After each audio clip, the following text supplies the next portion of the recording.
Amerika telah mendenda Bolsonaro 552,71 real atau sekitar 1,5 juta rupiah karena tidak mengenakan masker dan mematuhi jarak sosial. Dilaporkan kantor presiden tidak segera menanggapi permintaan komentar akan hal ini.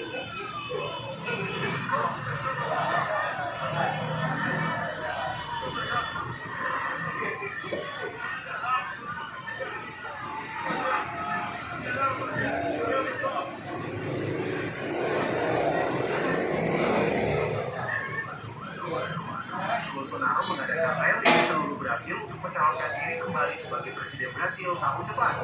Ia menentang peraturan dari Gubernur Sao Paulo, João Doria. Saingan politiknya mengatakan presiden akan didenda jika dia gagal untuk mematuhi peraturan negara. Dalam rally, Presiden Sayap Kanan ini juga bicara yang untuk memerintahkan persyaratan masker dicabut untuk orang-orang yang telah menjalani vaksinasi COVID-19.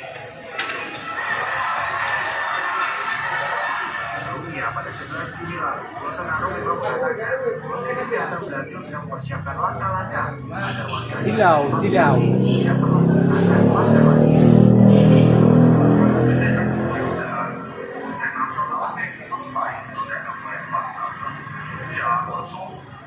As pessoas já estão flexibilizando os máscaras. Deveria que fizesse estudo para avaliar a situação aqui no Brasil.